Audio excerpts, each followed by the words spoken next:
Welcome to the Insomnia Project.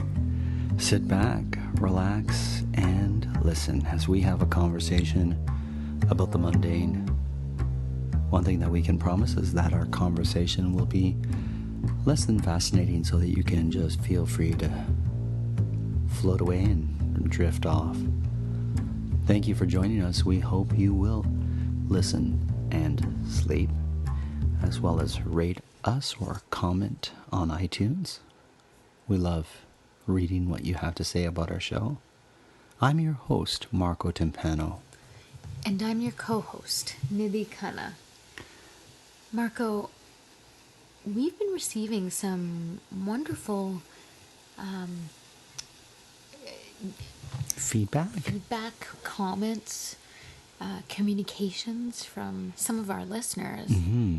And I wanted to take a moment on this episode to kind of do some shout-outs, really. Sure.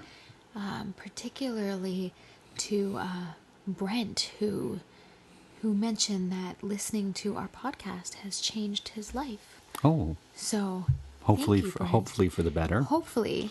And hopefully that means he's getting a good night's sleep after listening to us. So thank you, Brent. You know, Nidhi, my life changed when I found something that helped me sleep.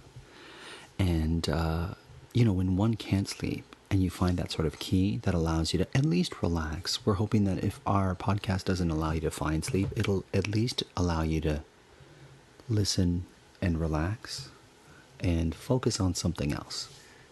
Agreed. And it seems that that's sort of what's happening in terms of the feedback we're getting. So Steve also sent in an email, and he mentioned that him and his wife are avid listeners, and they even download our episodes because playing them on repeat doesn't seem to be an issue because they seem to be falling asleep, except when the topics are too interesting. Oh. Which I'm fascinated by, because I'd like to know maybe what topics have been interesting. We try not to be too interesting, but sometimes, Nidhi, conversation will bring you to an avenue that sparks an interest for certain people.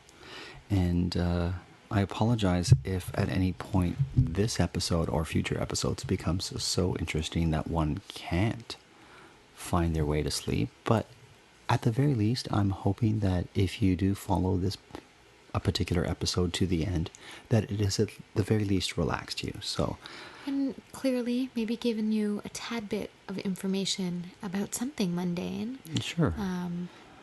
And with that, my last shout out goes to Little Goose on Twitter, who has been wonderful with the offer to take us around Ann Arbor if we're ever visiting and recording from there. So maybe he can take us to some of the places that we mentioned. Or she. Do we know if Little Goose is You know what? That's a good point.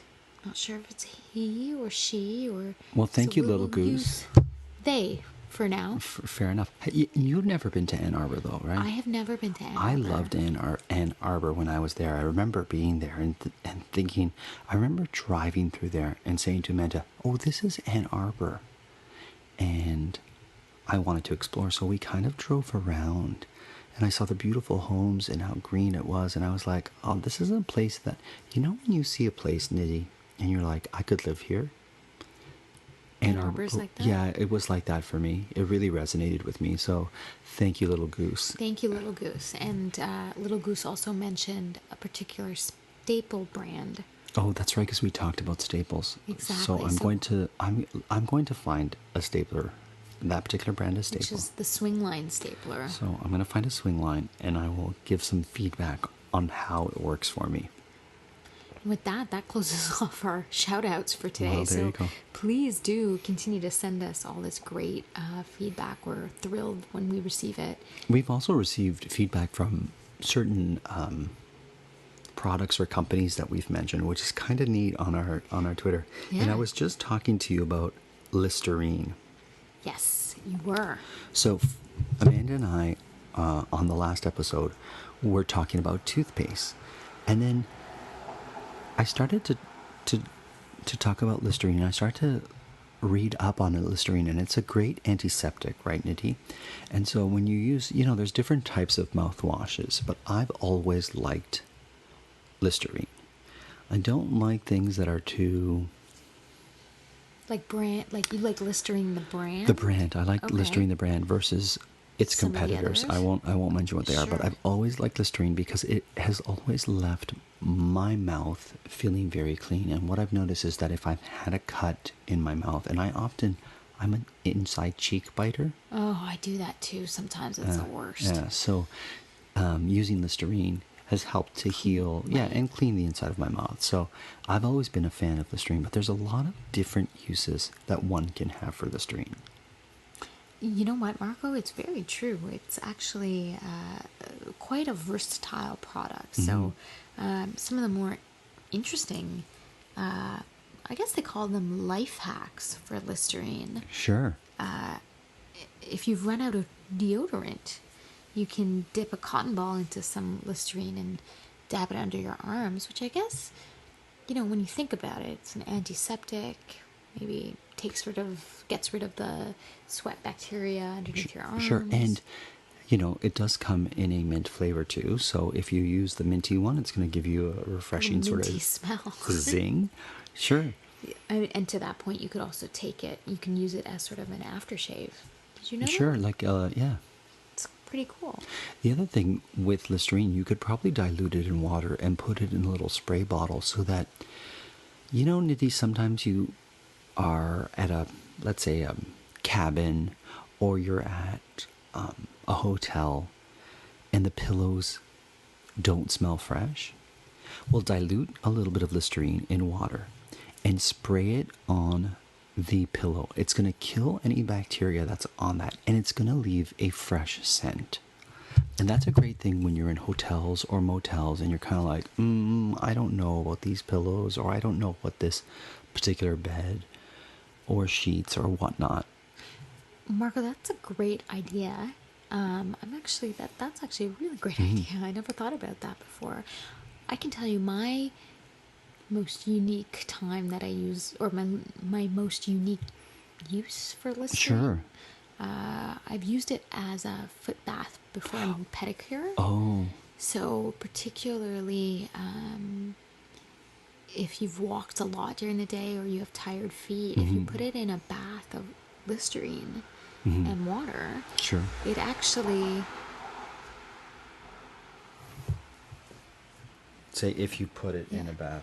If you put it in a bath of Listerine and water, you can actually make your feet feel very refreshed and tingly. Sure. And clean, obviously, because you've pretty much killed anything that could possibly go in there. So that's the most unique way that I've used Listerine. And now I'll tell you the most unique way Please. that I've used it. So, and this actually comes from something that Amanda and Dale, who've both been on our episodes, told me about. So, when you're a mascot, so those people who are inside the suits of your favorite cartoon character, whether it be Mickey Mouse or Scooby-Doo or one of those types, what they do is they spray the Listerine inside to kill the bacteria from the person who wore it before and to keep it smelling fresh.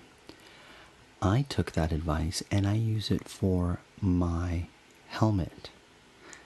So, you wear a helmet when you're riding and you get sweaty in it, and over time it's going to start to, I guess, stink, right? Well, I dilute some Listerine in water in a little spray bottle and I spray it. And I would recommend this to people who are doing a lot of sports.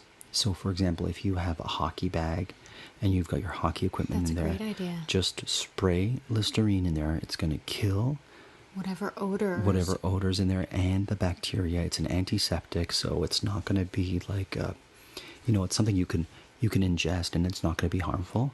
Right. Whereas if you use something that is like a Lysol type product or something like that, it's not meant to be put onto your skin, right, or to be ingested. So if you have padding and stuff that's close to your face or that stays on your skin, you don't want that. It's funny you say that because one of the uses for Listerine is actually clearly to kill odors. Right. And so if you soak sort of like a paper towel with Listerine and put it in your garbage can, sort of underneath That's really the actual garbage Sure. bag, it will kill the odors of the garbage. Oh, that's great. Because, you know, I find the organic, so in Toronto we have organic waste, and I know a lot more communities are having organic waste that you can have. But oftentimes you have the organic waste, and when you remove the bag, there'll be some debris that goes on the bottom, and it'll have a bit of a, you know, an unpleasant odor to it. So I'm gonna do that. I'm gonna actually do that. Please let us know how it goes. Yeah, I will, because because- I wonder if that works as in theory it should work very well. Well, because what I do is I put a newspaper. So when I use my organic waste, right, I will take, you know how you get those flyers delivered to your home? I'll take Yeah. one of those flyers and I'll put it underneath so that if the bag should rip or if something should fall out of the bag, oftentimes it's organic waste, so it could have some liquid to it. Let's say the Right. rind of a watermelon Sure. or Whatever it a might peach be. pit or something, right? And the newspaper will kind of soak that up so it doesn't remain wet on the bottom. Right. And so because I already do that, it wouldn't take much for me to get a paper towel and put it on top of that. And I'll let you know how that goes, because I think that's a great idea. Thank you for that No little tip. problem. Full of life hack tips, and it's so I funny. know. Who would have And thought? Who would have thought? And here's my last tip on Okay. Listerine. You can actually, and this is something that I think I'm going to try. Mm-hmm. You can use it to clean the screens on your television or computer. Oh, really? So if you put Listerine on a soft cloth, you'll be able to clean it. And Oh. I find that helpful because you can't use the same products on your screens as you do to normally clean, right? Right. I always buy like at a computer store one of those things, and they're not cheap. You know what I No, mean? they're So not. They're not. So that'd be Listerine- interesting for people who use touchpads. You know, when you use touchpads for your line of work, whether it be, let's say you work in a restaurant or somewhere that you share an iPad and people are always touching it. Sure. Someone's sick, they touch the iPad, and then you're touching it and you touch your face. Well, it'd be great to use that between each person using that iPad or that touch screen to kill any sort of I just think we solved the world's problems Listen, really you know, when it comes to germs. little mouthwash goes a long way. know, there will in be no- particular, if you have halitosis, Yes, that's this is that's true. its primary use. This is true.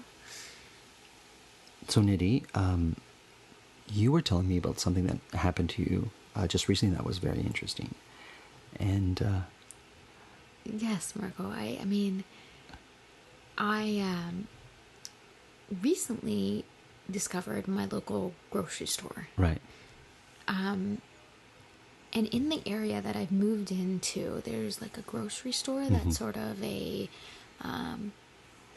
like a discount, more sort of, I don't want to say lower end because that's not true. It's still got very quality food, but it's the type of grocery store where you go in, you know, the lights are kind of dimmed halfway. Sure. Like there's not a lot of extras that you get. Okay. And I thought it was really interesting because then I also, on the other side of the street, had a food co-op. oh, And so it's an what interesting... exactly is a food co-op? We should explain That's that. a good question. That's a good question. So a food co-op is, from what I understand, now I haven't yet become a member of a food co-op, or this particular one, but I'm considering it because, so I think you buy a membership to be able to take advantage of discounted goods. I mean, anyone could go in there and purchase something. Sure. But they have special deals, let's say, if you're a member. And the idea is to sort of create community around these grocery stores. And it's all local and organic and Right. very healthy foods, and the meats and everything, the vegetables are locally sourced and, I don't know, properly raised, etc.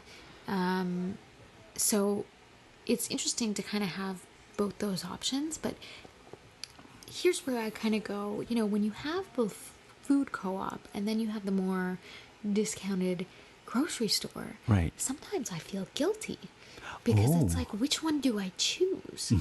Because the part of me that wants to be all holistic and zen and Sure. only put clean things and meats and whatever foods in my body is like, go to the food co-op because you're also, you know,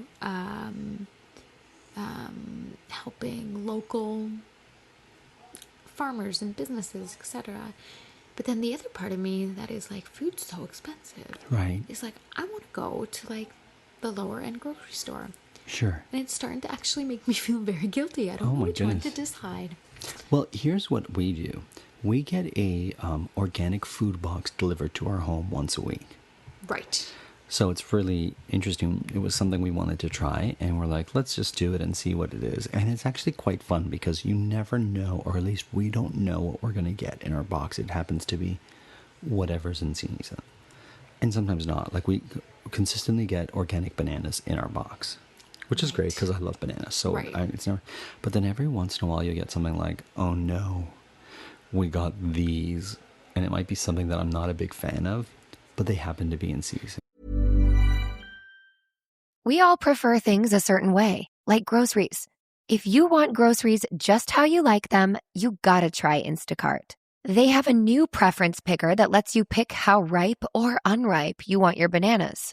Shoppers can see your preferences up front, helping guide their choices. Because when it comes to groceries, the details matter. Instacart. Get groceries just how you like. Knock, knock. Ooh, who's there? A Boost Mobile expert, here to deliver and set up your all-new iPhone 17 Pro, designed to be the most powerful iPhone ever. You call that a knock-knock joke? This isn't a joke. Boost Mobile really sends experts to deliver and set up your phone at home or work. Okay, well, it's just that when people say knock-knock, there's usually a joke to go with it. Like I said, this isn't a joke. So the knock-knock was just you knocking? Yeah, that's how doors work. Get the new iPhone 17 Pro delivered and set up by an expert wherever you are. Delivery available for select devices purchased at boostmobile.com. Terms apply. Over 90 of the top 100 U.S. accounting firms trust Bill to handle bill pay processes. Why? Because our tools are built on over $1 trillion of secure payments. We're not just moving money. We're powering financial workflows for 500,000 customers. That's a level of expertise you just can't fake. Ready to talk with an expert?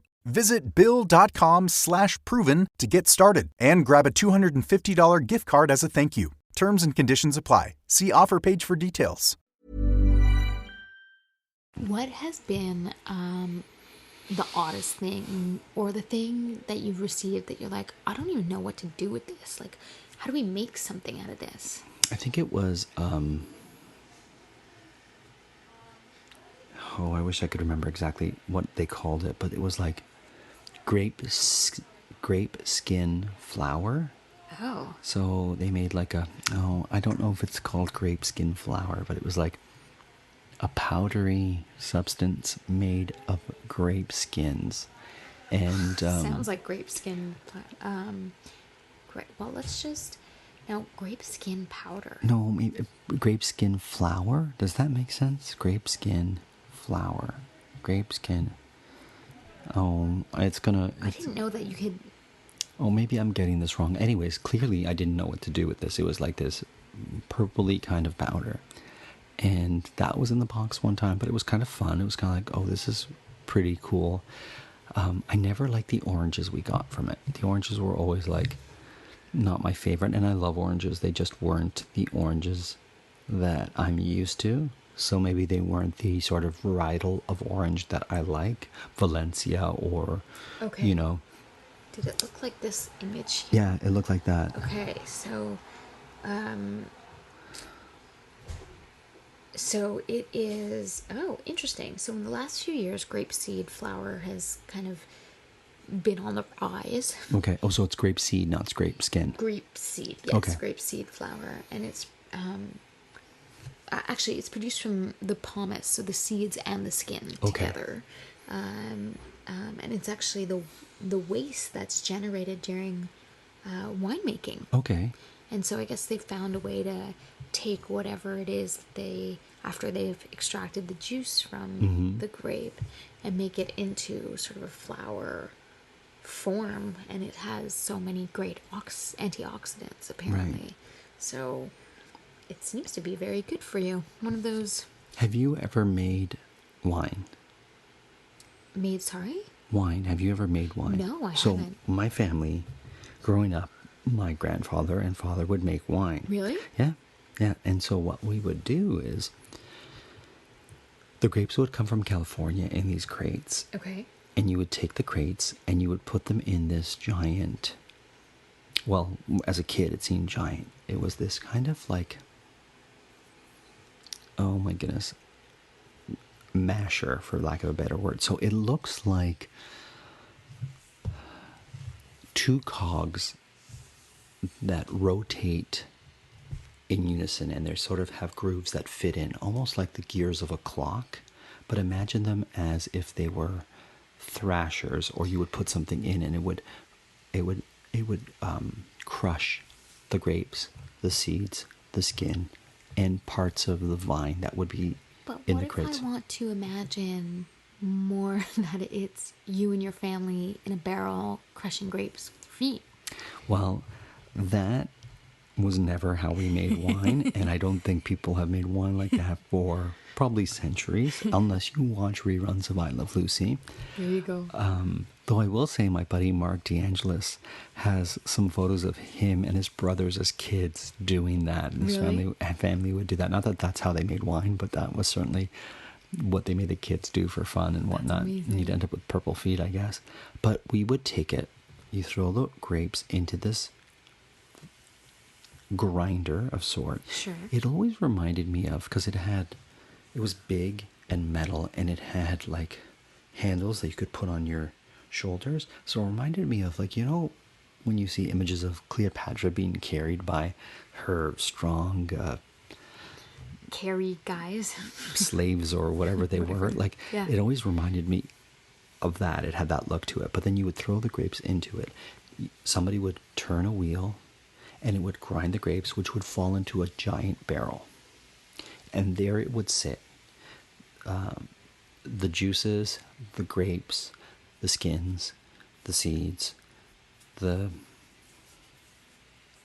Whatever waste is generated. Isn't there? It would be in this thing. And then you would take it and you would put it into this other contraption.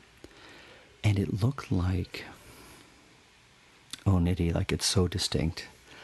But it had two wooden pieces that were slats of wood in a concave, so two half circles that you would put together, and you'd kind of like latch them so they would secure, and you would put the grapes inside this, and through the slats the juice would sort of drip into a little round, it circled the two pieces of wood that are now together. So it was kind of like a barrel, but a barrel that allowed liquid to drip out of it. So it was Okay. kind of like a slatted barrel, let's say, for lack of it. And it would drip into like a cup or a holder that would go around the barrel, and it would have a spout at the bottom or at one end, which would drip into a holding barrel, because you would get more juice this way, right? Wine juice, or so, grape juice, I should say. How much? Sorry. Oh, it doesn't end doesn't there. end No. there. Then, Oh, wow. because that would just be the juice, but you'd still have skins and flesh of the grape that's been crushed in this sort of slatted barrel. Then you would take wooden blocks, and they were sort of half moon wooden blocks or half circles, and you put them on top. And then you take another two and you put them on top of that, and they were pretty heavy, and another two. Isn't that how you play Jenga? Ish, yeah. Yeah? So you do that for maybe 3 or 4, and then on the top of this barrel would be a like a metal thing, and you'd put a metal rod in, and you'd click it back and forth. And as you clicked it back and forth, it would send like a vice. It would kind of circle and would push these Jenga blocks, or these blocks, down and down and down, thus crushing what's inside the slatted barrel. And I'm sure it has a name to it. It would crush it so Kind of that like a French press. kind of, but you'd click it back and forth so Right. that it would slowly go down, and it would crush the grapes and push the grapes and the skins and the seeds till it flattened it and caused almost all of the juice to drip out the sides into this little moat that would cause the juice to go into another barrel.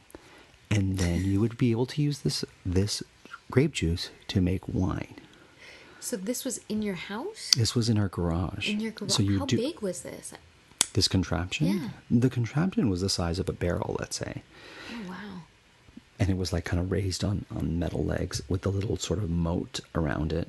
And I know they have words for this. But anyways, I digress. But the actual grinder that I mentioned earlier, that was pretty big. I remember it being pretty monstrous. And how many grapes would you need to make like a bottle of wine? Like Oh, how I many don't. bunches? You'd never just make one bottle of wine. So Well, you'd have crates and crates and crates, right? So Right. I'd have to ask my family how many crates they would Order. and then we wouldn't bottle our wine. Okay. So we would put them in what's called a demijohn. Okay. Do you know what a demijohn is? No. It's an old term for a cask, a large cask. Okay. And we'd allow it to ferment in the demijohn. And then you would have wine, right? So then from this large cask, and you'll often see them, it's kind of, the interesting thing about a demijohn is that it is a round circle of glass that sits in a straw basket.